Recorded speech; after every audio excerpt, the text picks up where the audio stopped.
my lab works on developing novel optical microscopy techniques for various imaging applications. The work in our lab is very comprehensive. That involves understanding how light interacts with objects, building novel imaging instruments, performing image reconstruction, and post-processing. We work with material scientists, biologists, and doctors to promote our imaging techniques. Let me show you the optical microscopes in our lab. Optical microscopy techniques have been widely applied to imaging biological structures and disease diagnosis. Our lab is developing optical diffraction tomography techniques for high-resolution 3D cell imaging that can be potentially used by pathologists for cancer diagnosis, such as glioblastoma. ODT is a label-free imaging technique that does not require complicated fluorescence staining. Here we show a demonstration of cell tomography imaging in a commercial ODT system. Before measuring cells, say erythrocytes, we first drop the cell culture onto a glass slide, then we cover it and mount the slide in the ODT system. After adjusting the position, we are ready to image the cells. Now we select one particular erythrocyte. By performing different angle projection measurements similar to X-ray CT, and with an inverse scattering model, we obtain the 3D image of the erythrocyte.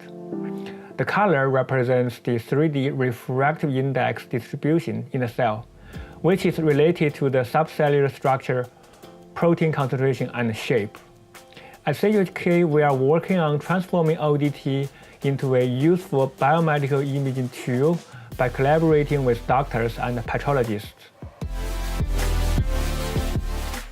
According to WHO, in 2016, close to 500,000 people died from malaria infection, mostly in underdeveloped areas such as sub-Saharan Africa and South Asia. However, medical diagnosing devices are not widely available in those areas because the medical devices are too expensive and difficult to set up. To address those issues, we are developing portable quantitative phase microscopes. Although at a very low cost, they can still achieve a very high imaging performance that can meet certain diagnosing purposes, such as malaria and other blood-borne diseases. The system is easy to set up and the sample preparation is simple. After preparation, we mount the sample in the system.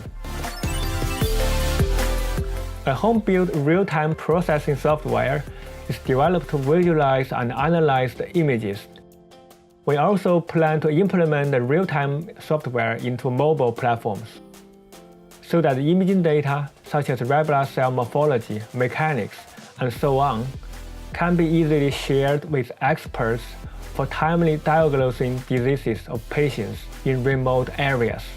Such devices can be also used for monitoring the daily health status of individuals and families.